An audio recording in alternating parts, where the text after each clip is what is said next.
Good morning to you. It's a wet day in Bombay, and I hope you're safe and dry wherever you are. This is R.N. Bhaskar from BKBB, which is an acronym for Bhaskar Ki Business Baatein. And as this is a channel that brings to you panel policy analysis, conversations, and occasional business stories. But at 8:15 in the morning, right now, we bring to you news behind the news. And today, my three co-anchors are Katya. Welcome, Katya. And then there's Janvi. Welcome, Janvi. And there's Muskan. Welcome, Muskan. It's good to have the three of you here. And the titles that we shall be discussing now are there on your screen. We are going to discuss how Jio is stirring the pot once again. And we're going to be discussing how India's unemployment figures out, but they conceal more than they reveal. And the third is Apple could be India's great success story, perhaps the only PLI success story. Anyway, we'll come back to the stories. Let's begin with the first story, and the first story is on Jio. Katya, could we have you? So it's if you remember right, in 2017 was when Jio started this tariff war, and it has cut down tariffs by a great level. Only now and since last year they've started increasing tariffs, which is actually good news for the whole industry as well. So they've cut down the 1 GB per day base plan. Now the first base plan started 300, which means the ARPUs of telecom companies are going to evolve. Jio was the lowest cost player, so doesn't have that advantage anymore because it's going to be on par with Airtel and Vodafone, whose base tariffs also start at 299. But there is always a twist when actually Jio started, increasing its tariffs last year. So a lot of consumers have started shifting to BSNL, and it's actually not a bad idea to let go of the small spenders and then concentrate only on on improving ARPU. So why is it important for the industry? It's 5G investments. Actually, 5G investments haven't panned out the way a lot of telecom operators have hoped, mostly because 5G enterprise is mostly for enterprise because it's very low latent. But specialized applications need to be invented to be able to gain as much as possible from 5G services. So this is good news, because if Airtel is also, Vodafone is already in a huge problem, Airtel is already also into financial distress. It has in fact asked the government for investments, etc. So which is a very bad thing for the telecom industry. But now that the tariffs are all rising, the lowest cost player is also increasing tariffs. It can spell good news for the industry. Just want to add a little bit here that telecom tariffs also play a role in the inflation numbers as well. So I just want you to know, 5G, is it really important? And second thing is, how do you think we are already the lowest cost data plan offering country? So, when will we get on par with others? And let telecom players make money. Absolutely, Katya. It's a good story. It's a great story. And it's a classic story of Jio strategy.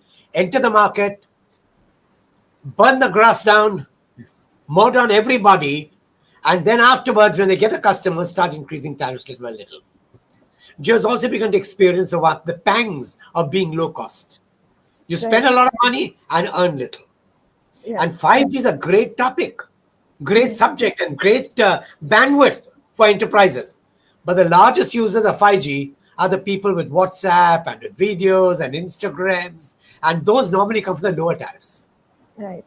So it makes sense because you're saving on bandwidth, you're reducing the number of people where it costs a lot more to service, and focus on the upper layers. And like ICICI, focus on quality and not on numbers. Quantity. Great Yes. story. It's working very well. And that takes us to the second story. And the second story is about unemployment. Could we have you, Janvi? Yes. So the NSA conducted the first ever quarterly periodic labor force survey for this first quarter, which was April to June, for both rural and urban areas. Now, India's unemployment rate in the first quarter of this financial year is 5.4%.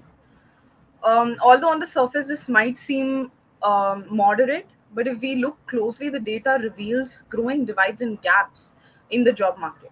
So in rural India, the unemployment rate was 4.8%, while in urban areas it shot up to 6.8%. And the numbers also show a stark gender divide. The In urban areas in cities where nearly 9% of women were unemployed, um, compared to just over 6% men. But the biggest problem here is the youth unemployment. For Indians of the age group 15 to 29, the rate stood at 14.6%, and even higher for young women at 16%. And this points to an economy where the youngest beginners, often educated and first time job seekers, they're finding it difficult to make their way into the job market.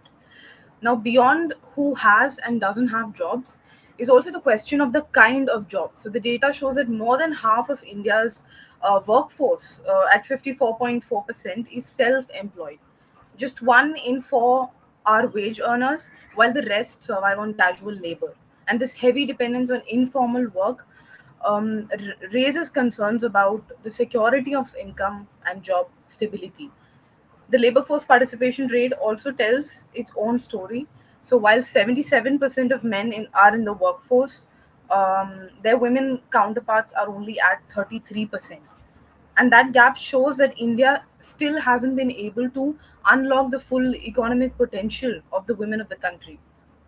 So, looking at all these numbers, we see that in India, the question is not just about how to lower unemployment, but it's also about how to create better quality jobs with security, dignity, and equal access for all groups of people. So, what do you think about that, sir? January, a very, very important story. And it's an important story for several reasons. There's an there's a human side of it where the more people are unemployed, it hurts the families. There's the economic side because the more unemployment results in a slowdown of consumer demand. And then there's a national statistic problem where we have a problem where the government comes up with data which is sketchy. For instance, as you rightly pointed out, unemployment in the cities can be much higher at 14% and 16%. If you just look at the educated unemployment, it's well over 9%, closer to 14%. And if you look at even rural employment, it's usually part employment. Ask a farmer, did you work for 6 months? Most of them will say, well, the answer will be no. So unemployment is a lot bigger. And the government statistics only give part of the numbers instead of a greater segmented number. And unless you give a segmented number, it's easy to gloss over that the government is doing a marvelous job. It's not. It's hurting India. And you're right. It's a great story. Thank you very much. And that takes us to the third story, perhaps the only scheme of the government that's working beautifully, and that's Apple. Muskan, can we have you? Yes. So it seems like, sir, Apple is going all in on the made in India, and the numbers are pretty bananas for Apple. In just 4 months from April to July this year, Apple smartphone exports from India soared to a record breaking $10 billion. Yes, 10 billion. This represents a staggering 52% year on year increase, rocketing past the 6.4 billion mark for the same period last year. It's a huge milestone for the tech giant who's constantly trying to increase and diversify its manufacturing base. And I think what makes it even better and impressive is the timing that they have achieved this remarkable growth while facing the looming threat that the US has been posing by new tariffs on Indian exports to the US. It's like winning a race and also navigating through a tricky obstacle course. But Apple, along with its three partners, Foxconn, Pegatron, and Tata Electronics, is proving that these challenges won't slow them down. In fact, these three companies contributed over three quarters of the $10 billion in exports. This incredible surge is also a testament to the success of the government's PLI, the Production Linked Incentive Scheme. This program has major companies to ramp up production in India, making the country a key player in the global supply chain. with smartphones accounting for 41% of all electronics exported in this period. The industry is showing incredible momentum, and it is a big win for India. And it is also a sign that iPhones, which are pretty common these days, can also be very common as a cup of chai in the coming years. So now, this next time you see a brand new iPhone, you should remember that this its journey might have started somewhere on a factory floor in India. Now that's a global story, right, sir? Thank you. Thank you very much, Muskan, for the story for several reasons. One, because the numbers are staggering. Two, it's perhaps the only PLI scheme of the government that's really functioned. And it's functioned because of three reasons. One is the government did everything to remove all hurdles. Two, two players which mattered were Apple, a giant, and the Tatas, a giant. They could sort out many of the irritants that came in the way. That's a danger of tying up with smaller people who don't know how to fight. And there's a third reason why Apple was large enough to force Trump to make an exception for Indian exports to go to the US where smartphones were concerned. And together, they've told a very good story. India should learn from such stories and not go after areas where India does not have an advantage of both great promoters and great industry. It's a good story, and I'm glad that you raised it. More such kind of stories. India needs more such stories. Thanks a lot, Muskan. Wonderful. And that takes me to the end of today's podcasts. And now what I'm going to do is I'm going to take up question and answer. But before the question and answers, my usual reminder, please click the subscribe button if you're not a subscriber already. Click the like button. That helps us in many, many ways, especially with the algorithms of YouTube. And the third request is please tell all your friends about us. It helps us to grow faster. And that takes me to the questions that have started coming in. And the first question is on unemployment.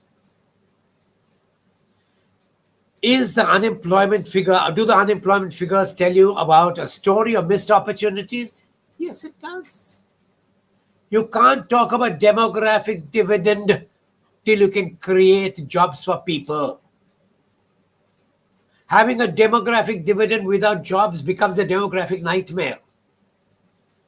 And that is what this government has not yet come to terms with for the last several years.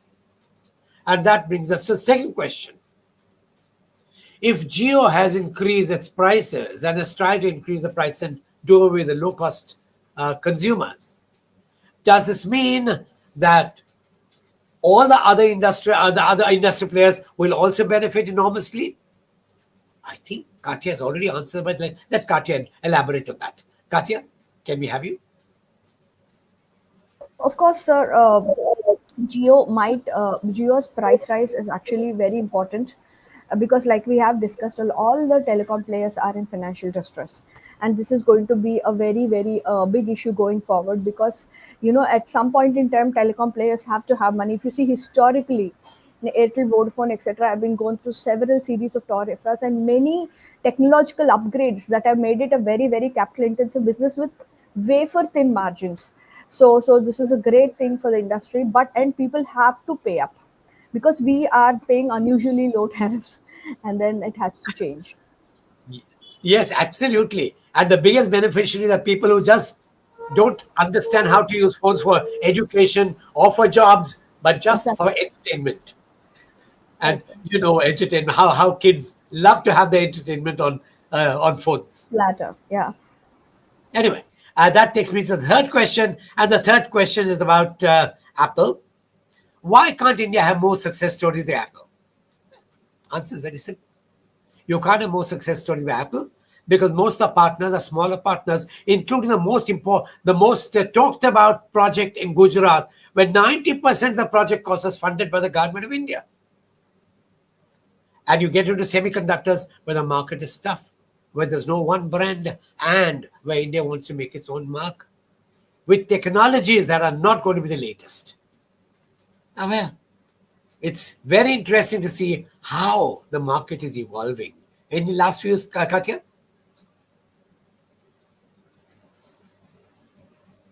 Your voices Sorry, what was the question on the Apple? on Apple, on the telecom industry itself. Sir, telecom industry is it was a remember it was a bright spot. 2013 is when telecom industry has made a startup revolution possible. But the background, it's become a mudsill of the industry right now, and it has taken up a lot of unwanted attention for many reasons. From policy wise, from pricing wise, it has lost all its power. So I think to get something back and also revive BSNL is going to be a great move for all of us. Absolutely. And this is in spite of the fact that Apple is not going to sell domestically as many phones as is meant for exports. It's an export-oriented project. Right. And Foxconn has also started production from its Bangalore facility, is what I hear.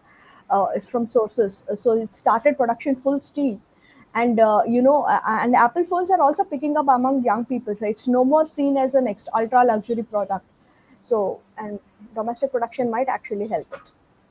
anyway, thank you very much. And that brings me to the concluding part of today's session. And that is to thank all of you for being here. And yes, have a wonderful day ahead. Look forward to seeing you once again tomorrow morning for news behind the news. Take care. Don't get wet.